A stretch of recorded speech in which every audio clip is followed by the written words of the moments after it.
Shalom sahabat muda yang dicintai Tuhan. Senang dapat kembali menyapa sahabat muda sekalian dalam acara Youth for Christ.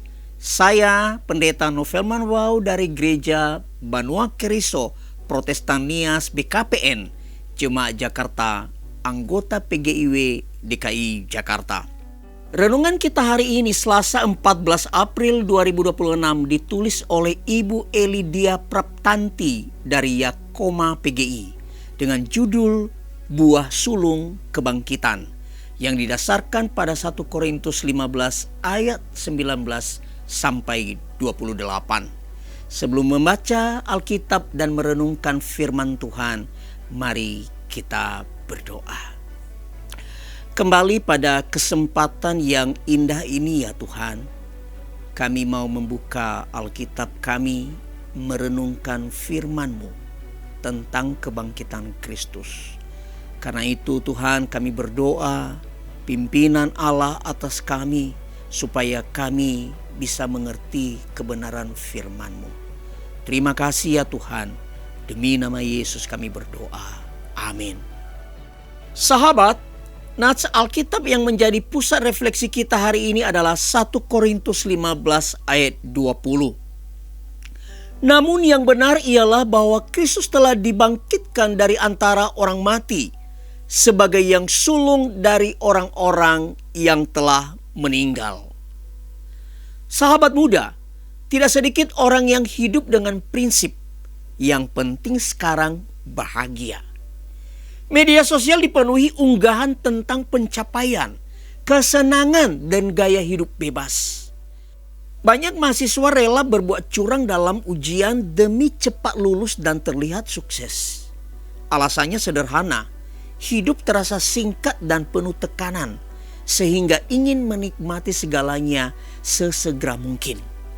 Namun, ketika target tercapai, yang tersisa justru kekosongan dan rasa bersalah yang sulit disembunyikan di balik senyum unggahan digital. Alkitab mengingatkan bahwa Kristus adalah buah sulung kebangkitan.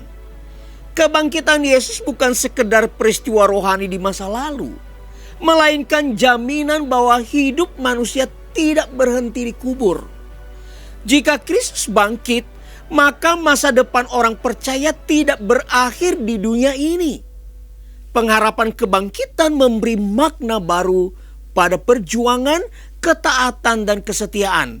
Bahkan ketika semua itu tidak langsung mendatangkan popularitas atau keuntungan. Hidup bukan sekedar tentang menang sekarang, melainkan tentang kesetiaan menuju kekekalan. Pernyataan Kristus telah dibangkitkan berarti bahwa hidup kita bukan hanya untuk saat ini, tetapi untuk kekekalan. Saat kita juga dibangkitkan seperti Kristus. Sahabat muda, iman kepada Kristus yang bangkit memanggil kita untuk hidup dengan tanggung jawab. Hidup ini memang sementara, tetapi bukan berarti boleh dijalani sembarangan.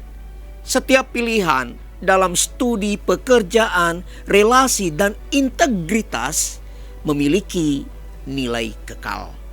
Dengan memandang Kristus sebagai buah sulung kebangkitan, kita belajar hidup penuh harapan, tidak putus asa, dan berani memilih yang benar. Sebab hidup kita sedang diarahkan menuju kemuliaan yang lebih besar bersama Kristus.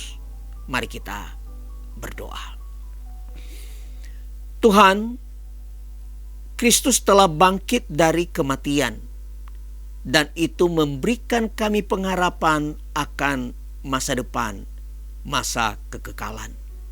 Kami berdoa Tuhan, sementara kami hidup di tengah-tengah dunia ini, dalam perjalanan kami sebagai pengembara di dunia, Engkau tolong kami supaya senantiasa mempedomani kebangkitan Kristus dan pengharapan akan hidup yang kekal, sehingga kami mampu untuk bertanggung jawab dengan hidup yang kami hidupi ini.